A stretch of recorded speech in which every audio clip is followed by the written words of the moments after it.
ये आलम है कि सरकार ने यहाँ 30 बूचड़खानों को परमिशन देने जा रही है, जिनमें से 7 को तो दे चुकी है, एक हथीन में चल रहा है, एक हथीन में बनके तैयार है और फिरोजपुर झिरका में बनके 2 तैयार है। कुल मिला के स्पीकर सर 9 बूचड़खाने फिरोजपुर झिरका में चलने जा रहे हैं।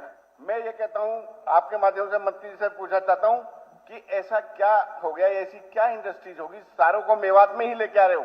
मैं ये कहता हूं कि मैं यदि इस हाउस में गलत बात रख रहा हूं तो कोई भी साथी वहां एक बार घर बना के रह ले मेवात में, तो आप लोगों को सर पता चल जाएगी मेवात वासियों का जीना दुर्लभ हुआ पड़ा है।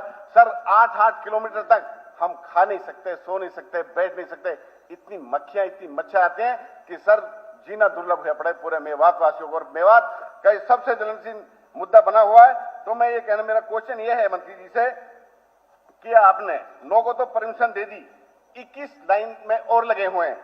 यदि यही हाल रहा तो जिस तरह से मेवात में बीमारियां फैल रही हैं, और इसके लिए सीधे सीधे मैं किसको जिम्मेवार मानूं? मैं तो आदरणीय मुख्यमंत्री बैठे इन्हीं को कह सकता हूं कि सरकार जिम्मेवार है जो यहाँ लाइसेंस दे रही है। तो मैं सरकार से ये पूछना चाहता हूं कि पोल्यूशन डिपार्टमेंट ने जो इनको एनओसी दी हुई है, उसके क्या मापदंडों को ये क्यों नहीं अपना रहे जो बदबू बाहर आ रही है?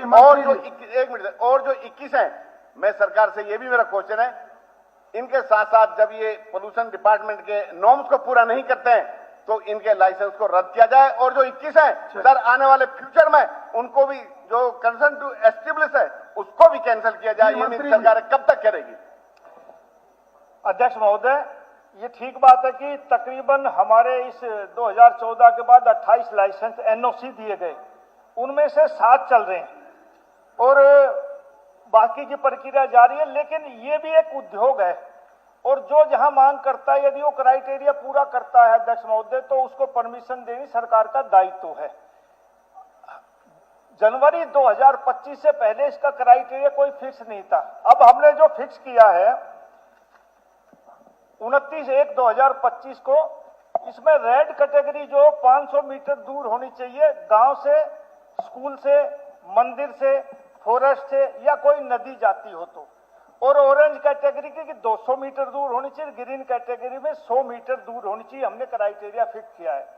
जहां तक इन बूचड़खानों का सवाल है अध्यक्ष महोदय, इनकी समय समय पर मॉनिटरिंग होती है और पिछले दिनों भी मामन खान जी ने एक सवाल लगाया था, उसके बनिस्बत हमने वहां टीम भेजी और टीम ने निरीक्षण किया।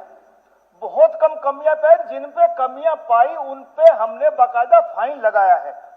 अब इंडस्ट्री को हम रोक तो सकते नहीं, जो परमिशन मांगेगा, अब जिस इलाके में जो परमिशन मांगेगा, ये भी एक इंडस्ट्री है, ऐसे उसको कैसे मना कर सकते? लेकिन अब हमने क्राइटेरिया बना दिया कि गांव से इतनी दूर। ये ठीक है, कहीं गड़बड़ थोड़ी बहुत होती होगी तो उसकी समय अनुसार मॉनिटरिंग होती है, जिनका अब इन्हें जिक्र किया। गांव के सरपंच, एसडीएम, पशुपालन के कर्मचारी, एनिमल हस्बेंड्री के डॉक्टर, सबने निरीक्षण किया और अब कोई दिक्कत नहीं है। नाम मात्र की थोड़ी बहुत बदबू एक बार बाहर आती पाई और अब वो दिक्कत नहीं है। क्वेश्चन सर, शॉर्ट सर ये देखिए, शॉर्ट में पूछूंगा, ये क्या आलम है सर? ये देखिए, यदि नॉर्म्स पूरे तो क्या आलम है, किस तरह से पशु के साथ क्रूरता हो रही है वहां। ये देखिए सर, मैं हाउस में ले गया हूं, मैं कोई स्पेसिफिक कहीं खुला पानी छोड़ा जा रहा है तो आप ठीक है सर। मैं ये कहता हूँ सर, एक तरफ तो सरकार कहती है कि बिना खर्ची पर्ची के हमारी सरकार चलती है, ठीक है, ये विषय अलग मत लीजिए। मैं इसी के पास आ रहा हूँ। नहीं, केवल सप्लीमेंट। मेरा क्वेश्चन ये है, मेरा क्वेश्चन तो सुनिए, मेरा क्वेश्चन सर ये है कि ऐसी क्या परेशानी है, एक दिन में 2 दिन में 6 एनओसी ये वहां मेवात में दे रहे हैं। ये कौन अफसर है? इनकी इंक्वायरी होनी चाहिए। 2 दिन में 6 एनओसी दे रहे हैं। ये तो एक इंक्वायरी, ये मांगता हूँ शॉर्ट में। मैं ये कह रहा हूं कि भाई एनओसी देना सरकार का काम है। कोई इंडस्ट्री मांगेगा तो हम देंगे, नहीं तो हमारी सरकार की काबिलियत है कि हम एक दिन में 6 दे रहे हैं, 5 दे रहे हैं, इसमें आपको ऑब्जेक्शन नहीं होना चाहिए। और अभी ये मेरे पास है, संयुक्त कमेटी ने बूचड़खानों का निरीक्षण किया, उसमें एसडीएम भी थे, उसमें और सरपंच भी थे और मांडी खेड़ा गांव और 3-4 की, उसमें अलग अलग नाम है, बीडीओ पीओ भी था, सरपंच भी थे, पशुपालन विभाग का एसएमओ डॉक्टर कृष्ण था, अजीत सिंह बीडीओ पे थे और कई आदमी थे। और यदि कोई ज्यादा दिक्कत है तो मैं फिर मामन खान जी को भेज देता हूँ, आप बता देना इसका क्राइटेरिया ये है, या आफ्ताब अहमद जी बैठे हैं ये बता देंगे भाई इसका ठीक है, क्राइटेरिया कुछ है आप तो बढ़ा रिकमेंड। देंगे। श्री लक्ष्मण सिंह यादव।